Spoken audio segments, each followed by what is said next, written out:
係，各位朋友，你哋好啊！咁啊，今日星期日29號，咁啊，都今日正啊！即係好耐都未試過咧，呢幾年嚟真係未試過一覺就瞓天光嚇。咁啊，因為琴日就訪問完一位Hong Kong SC 嘅電影嘅攝影前輩啦，咁啊，跟住今日咧就謝絕一切嘅朋友嘅即係傾談啊，今日嚇，咁啊希望俾自己休息下，咁啊一陣間出去開下部車，因為驚佢又耐冇開又開唔着咁樣。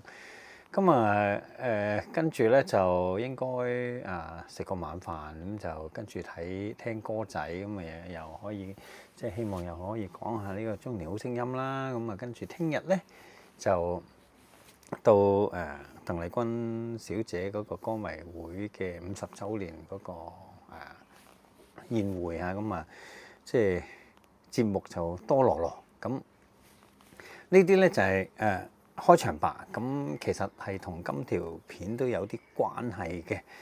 咁呢條片咧就係心得分享啦。咁心得分享呢個系列咧，我都係希望用我嘅人生嘅經歷啦，同埋體驗啦，就同即係當係一個交朋友嘅形式，就同觀眾朋友係有一個互動交流，同埋分享下即係人生嘅見解咁嘅。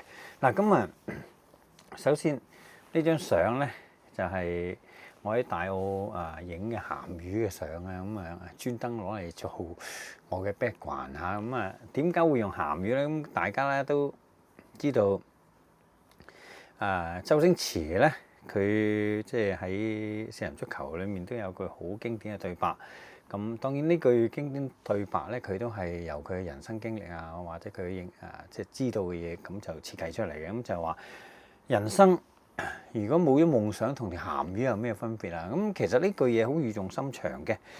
咁好切合今日嘅標題啊！今日嘅標題咧就係點樣可以令到自己嘅心境平靜啊！咁大部分人包括我在內咧，喺年青嘅時候咧，都唔會平靜得幾多。相信各位觀眾朋友都有呢種同感噶啦。咁如果有後生嘅觀眾朋友睇到我呢條片咧，希望亦都係成為你人生嘅其中嘅一個即係人生設計裡面嘅其中一個嘅理念啦可以幫到手咁啦希望可以。咁嗱，點解會要個心理平靜咧？係同理想好有關係咧。首先，我哋要理解幾樣嘢嘅。第一樣嘢就係我哋嘅生命週期。咁之前我喺人生觀裏面咧都有一樣嘢係講過係時間管理啊。咁大家觀眾朋友都翻上去，即係個播放清單嗰度咧就係會有噶啦。咁首先人生週期咧就係喺即係你好後生嘅時候啦。咁我唔再詳細啦嚇。咁其實你喺20零30歲之前咧，其實你嘅江湖經驗啊、社會經驗啊、人際經驗咧係唔足夠嘅。喺嗰陣時，好多人都睇唔順眼好多嘢，因為佢覺得自己嗰個理念咧係全部，亦都係最完美嘅。咁亦都有時咧就係有啲憤世嫉俗，即係覺得點解呢樣嘢你唔可以做得好啲咧？嗱，由咁就會產生咗一樣嘢咧，就係你會用你自己個尺度咧去衡量嗰個其他人。咁當你喺衡量其他人嘅時候咧，你就會開始有一啲要求嘅情況。但係呢啲要求到底係咪好準確或者係好迫切存在咧？嗱，呢樣好緊要嘅嘢嚟。由呢啲嘢咧，你個心就開始唔平靜啦。因為點解咧？你對人有要求，有時有啲人亦都會對自己有要求。咁如果你對自己冇要求，冇計，咁就唔係好正常啦，即係會偏執啦咁即係會有一句説話叫做咧嫌人就歡己咁呢啲唔啱嘅嗱，所以咧由呢一個觀念開始咧，你就會對其他嘅人有要求，尤其是身邊嘅人有要求。大家唔難咧會揾到即係一啲人咧就對屋企人即係最親近嘅人，你日日同佢住嘅甚至乎爸爸媽媽係高度要求添，仲要，因為佢覺得身邊爸爸媽媽應該係會做得比其他人更好嘅嚇。佢表面就係好似為身邊嘅人着想，但係其實上呢一啲要求其實有時係真係過分咗嘅嚇。咁因為喺後生嘅時候咧，通常都未領略到一啲叫做能力問題。嗱，喺30歲前通常點解會唔平靜，就係咁樣嚟啦。喺你覺得嗰個人做到，其實佢嘅能力未必到。相對上你自己做到嘅嘢，人哋又未必做到；人哋做到嘅嘢，你未必做到嘅。咁但係當然重要嘢又要講多次，30歲前咧，你未必領略到呢樣嘢，因為點解？因為喺嗰陣時咧，你係覺得自己好威嘅，你覺得自己做到嗰樣嘢，人哋做唔到嘅時候咧，哇！自己有種優越感啦，係咪？跟住由呢一啲嘢，再加埋即係呢個心理情況咧，再加埋你對人嗰個要求咧，就會產生咗一種叫做執念。呢一種執念咧，就係會令到你過分要求咗對方要做到嘅嘢，咁相對上就會由呢一種執念咧，就會衍生到一種好簡單，大家理解到叫比較啦。由呢一種比較咧，你就會開始產生，你會將你身邊嘅人去比較其他人，你會將你自己去比較其他人，咁樣。呢個根基一出咗嚟嘅時候咧，你何來可以平靜咧？係嘛？所以點解要用鹹魚嚟做 background 咧？就係如果你個人係有理想嘅話，其實你就會卸載咗一部分嘅時間去追尋你嘅理想，你就唔會咧多咗呢類型嘅執念咧，就去到即係你會比較呢樣比較嗰樣，因為嗰個咧你係嘥緊你嘅時間。如果你係有理想嘅話，其實你唔會嘥幾多呢啲時間嘅啫。咁相對上嘅話，你個人咪係會個頭腦上面咪少咗呢一啲咁嘅偏執啊，呢啲咁嘅比較，咁咪個人咪容易平靜啲啦，係咪啊？咁呢樣嘢係極之緊要嘅嘢嚟嘅嚇。咁嗱，呢個就係其中嘅第一個根基。第二個根基咧就係好似我今日咁啦，咁就我今日就決意咧就謝絕一切嘅朋友嘅即係我每日咧都唔，因為我可能識嘅朋友多嚇，咁每日咧都有好多 message 咧，有好多 WhatsApp 啊、諸如此類 message 啊，咁就會問我一啲好即係甚至乎少少嘅嘢，咁佢都會問嘅，咁你又要用時間答啦，係咪？咁雖然每一日咧，即係相對上咧，我可能即係要答呢一啲嘢咧，可能要用1個鐘、2個鐘左右嘅，因為你諗下，如果你有30個 message，每個 message 用你2分鐘就已經1個鐘啦，係咪？好簡單嘅道理啦，係咪？咁當然，如果你係 CEO。呢一啲對你嚟講，你有秘書啊諸如此類，咁我冇秘書噶嘛，我只要自己操作係咪？好啦，由此可見咧，朋友係極之重要嘅。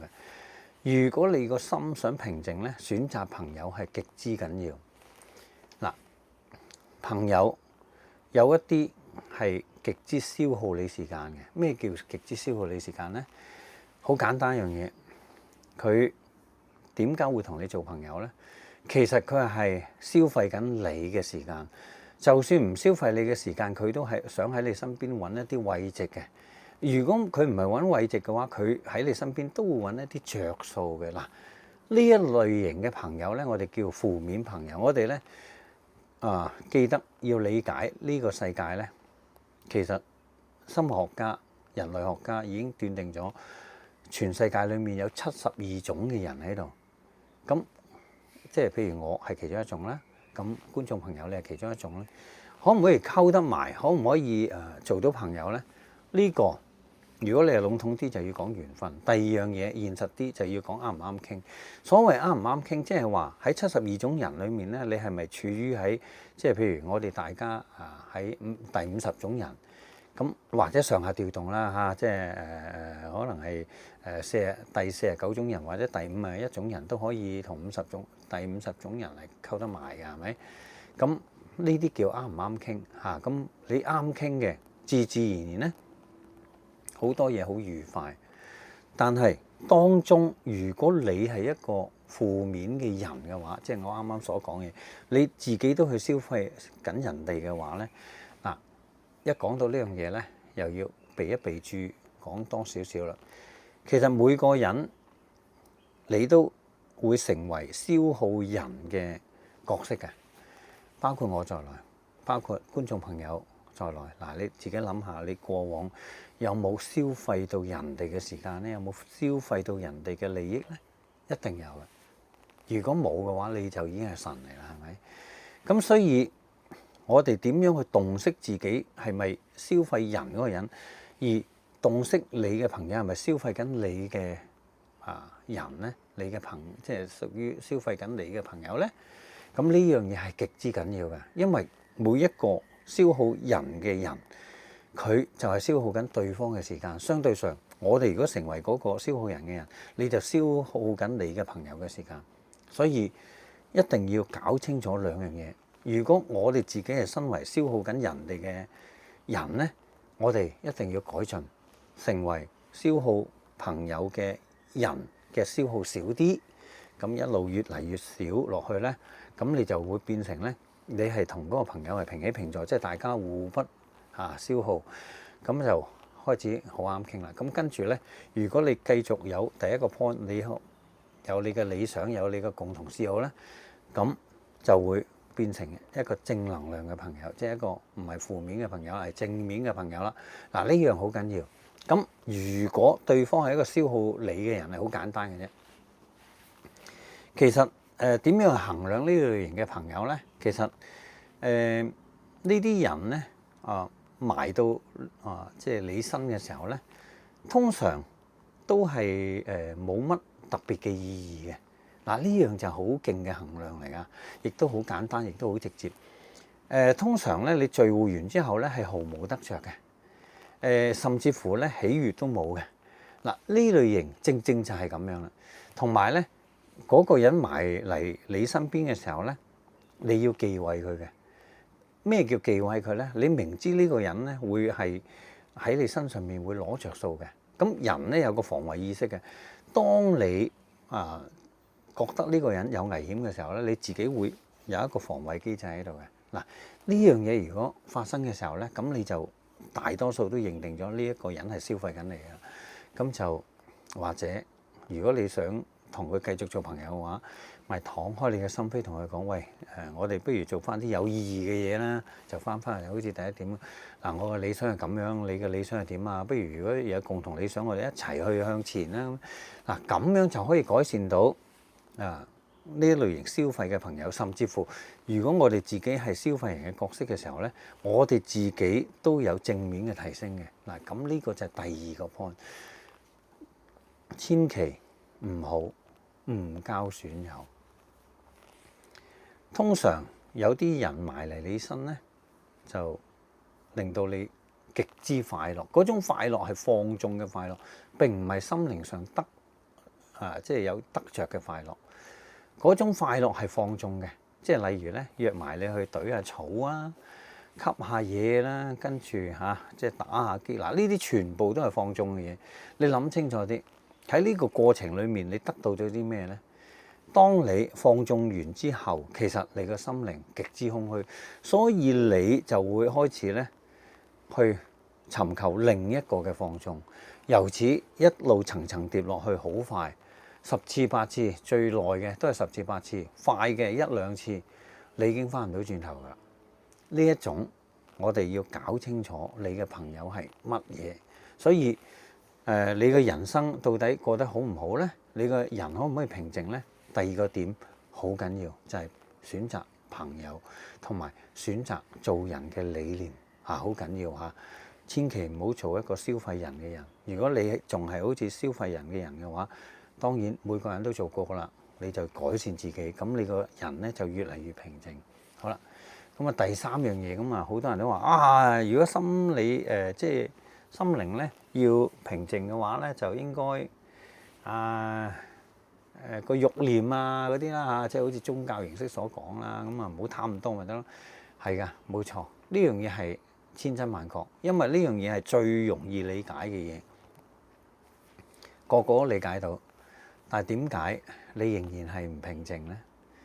係因為你未必做得到。嗱，咁第三點咧，我就希望可以講解點樣可以由呢一種最簡單理解嘅理念裡面，可以做得到個心理平靜啦。嗱，首先我哋喺日常生活裡面咧，你可以有幾個方法。第一個方法咧，我就喺早年嘅時候咧，因為又係極度繁忙啦，同埋即係個生活環境好差啦，係咪？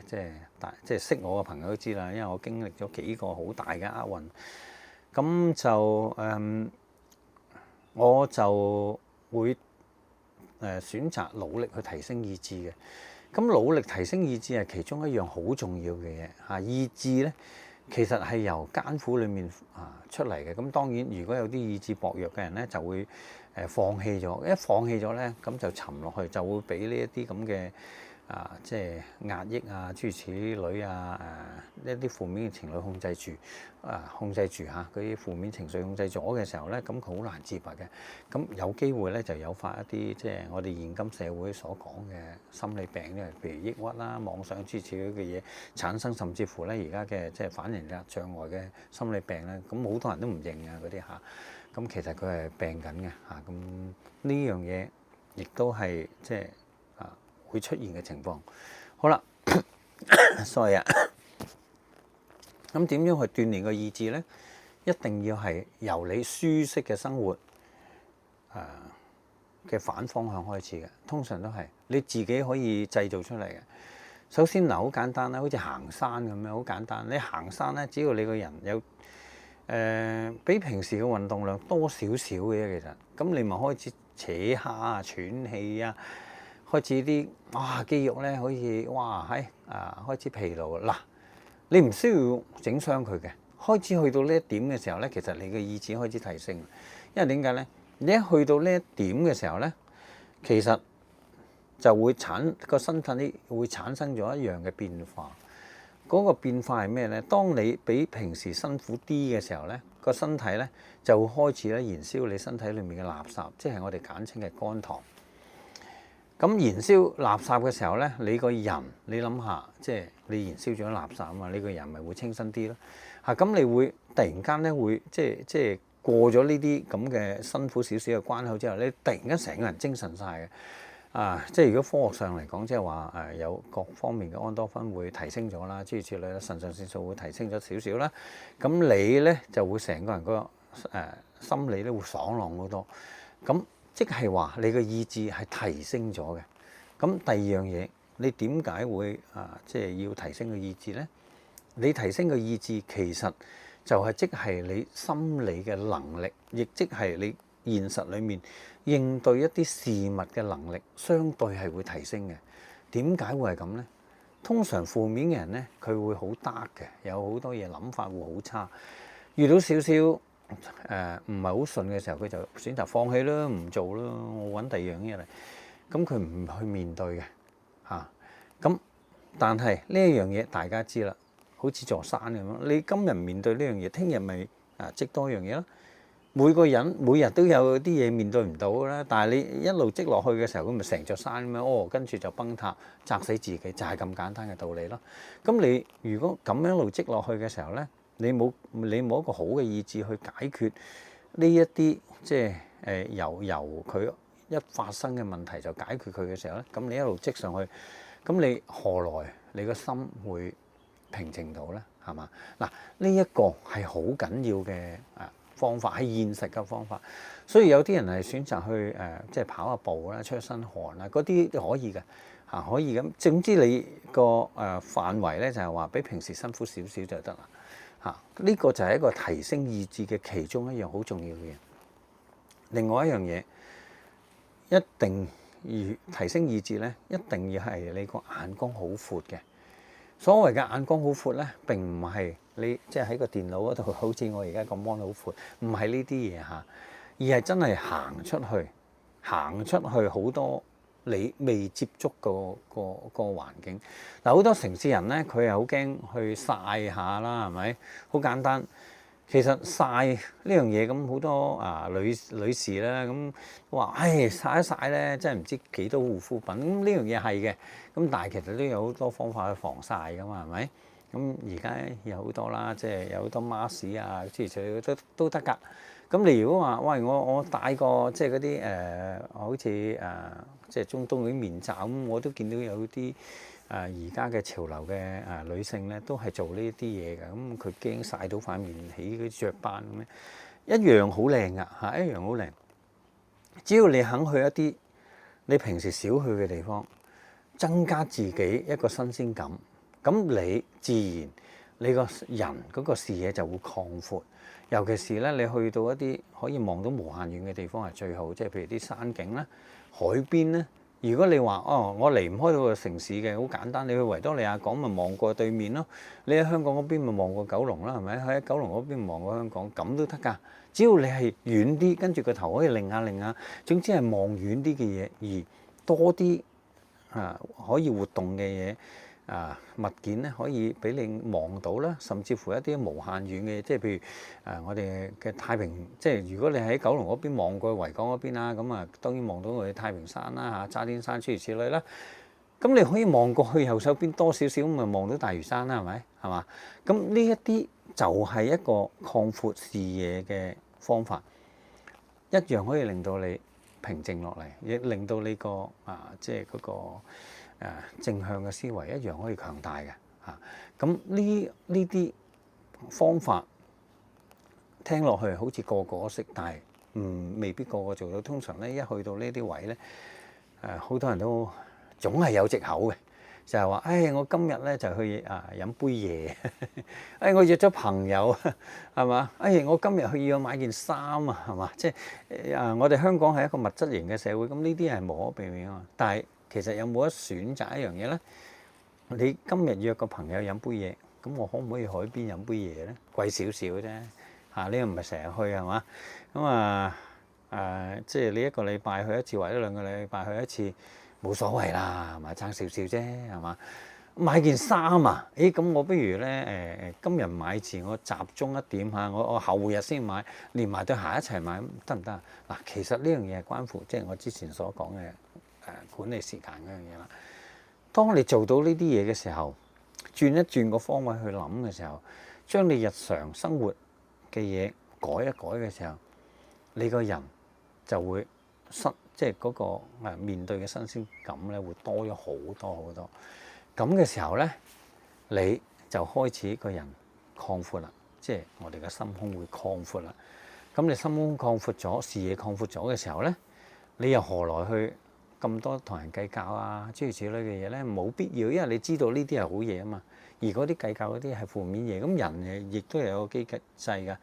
如果呢啲正面嘢係令到你心理上講緊心理上真正嘅快樂，唔係放縱上啊，佢就會保留住呢一種嘅快樂，因為呢一種快樂咧，個身體會有啲內分泌係會對個身體好嘅。咁我哋嘅身體嘅保護機制咧，係會保留住呢啲嘢，尤其是我哋大腦嘅思維會保留住嘅。咁所以呢一啲嘢咧，我希望觀眾朋友可以理解到，就今日開始唔好遲啦，因為人生最大嘅大話並唔係你講你自己好靚仔，並唔係你呃人好勁，而係人生最大嘅大話就係你仲有好多時間。其實呢樣嘢唔係有幾多嘅。大家望翻之前，如果你係今年係20歲嘅，你望翻10歲之前嘅嘢，其實只不過係過咗好短嘅時間嘅啫。咁你諗下，你剩翻落嚟嘅時間仲有幾多？咁其實冇幾多。所以即係呢一啲嘢咧，我哋一定要了解清楚我哋自己係點，咁先至可以平靜到我哋嘅內心。以上所講嘅3點係一個建立自己內心平靜嘅根基。好啦，跟住第4點我亦都可以分享一樣嘢嘅。咁以前咧我煩躁嘅時候咧，咁我就天生咧就中意周圍走嘅嚇，咁我中意周圍走嘅時候咧，我好中意去嗰個黃竹洋嗰個碼頭嗰度，即係西貢嗰個黃竹洋碼頭。咁但係而家咧，即係以前佢就冇乜人去嘅啫，同埋咧佢好方便，因為我揸架車去到嗰度咧，就咁就已經係即係已經到咗㗎啦。咁但係而家咧就因為唔知係咪即係嗰啲遊樂嘅人多咗啦，咁啊嘈雜咗，咁我亦都轉咗地方嘅嚇。咁嗱，即係我以前咧煩躁嘅時候就會去呢個碼頭嗰度咧。咁點解會係咁咧？咁因為我覺得呢個碼頭咧唔知即係有一種叫心理感應啦，你當佢或者係夾嗰個環境啦。我去到嗰度咧，我個人咧會比較舒泰。舒服，我坐喺嗰度咧，可以即係帶住個headphone 啦，可以聽下歌啦嚇，咁嗰樣嘢嘅。咁個人咧就開始平靜落嚟。嗱，呢樣嘢咧就係一個我覺得好好嘅分享經驗嚟嘅。各位觀眾朋友，無論你係咩年紀，你覺得煩躁，都應該要揾一個咧，你自己可以我哋簡單啲嘅廣東話，或者係即係俗語化。廣東話就係話你病埋嘅地方，即係呢個地方未必個個人啱㗎嚇。咁即係總之你去到嗰個地方，你覺得好舒服。呢個地方唔一定係海邊㗎，即係你可以係你間房都得㗎。咁當然即係我就唔係咁贊成你成日屈喺個屋企啦，因為始終都係要即係好似啱啱所講嗰啲point 咁咧，你點都要行出你固有個範圍嘅。咁你有啲新鮮感先得噶嘛？咁所以咧，即係各位朋友，你可以去揾下你中意嘅地方。可能樓下公園嗰張凳已經係嘅，唔知㗎。即係每個人都唔同嘅。你總之你去到嗰個地方，你覺得好舒泰，個心覺得好平安。即係你，因為我哋人類咧又有另外一個環境嘅機制嘅。個環境機制咧就係你去到某一個地方，你覺得嗰個地方係好舒適嘅話，其實即係話等於嗰個地方咧，你會覺得呢個地方好安全咁解。咁所以咧，每個人係唔同嘅，即係有啲人會覺得山頂公園好似太平山嗰個盧吉道咁先至係佢最舒泰，咁唔定噶嘛。咁有啲人咧落街喺公園張凳都得㗎。咁尤其是有時即係你見到有啲即係佢哋叫話嗰啲大媽舞，點解佢哋日日都係咁？咁佢係因為覺得嗰個地方佢覺得舒泰啊嘛。咁所以佢咪喺嗰個廣場嗰度，佢咪喺度耍下啲舞步咁樣。咁呢一啲正就係每個人唔同，所以喺第四個 point 裏面係即係都幾緊要嘅嗱。咁大家咧就喺第四個 point 呢一度咧，你揾到自己可以病埋嘅地方，可以平靜到嘅地方，可以覺得有安全感嘅地方嘅時候咧，記得有一樣嘢好緊要。有啲人咧就喺嗰度做一啲放縱嘅嘢，你一定要分清楚。有啲人會去到呢個舒泰嘅地方咧，佢係會大吃大喝嘅搞到周地垃圾，大家唔難見到呢一啲嘢。咁呢樣嘢係唔啱㗎，因為佢唔會令到你心境平靜嘅。其實你去到嗰個地方，如果你覺得好舒泰嘅時候咧，你只係做一樣嘢嘅啫，就係享受嗰個地方，同嗰個地方咧有一種好似無形嘅聯繫咁。總之你坐得喺度就好舒服。如果你話覺得口渴嘅，你可以攞樽水啦。總之係最簡化嘅嘢。千祈咧就唔好喺嗰度又咬薯片又要喺嗰度咧，哇！即係好多嘢咧去引誘緊你。譬如咧有啲人咧係去到嗰度係要睇出戲咁樣。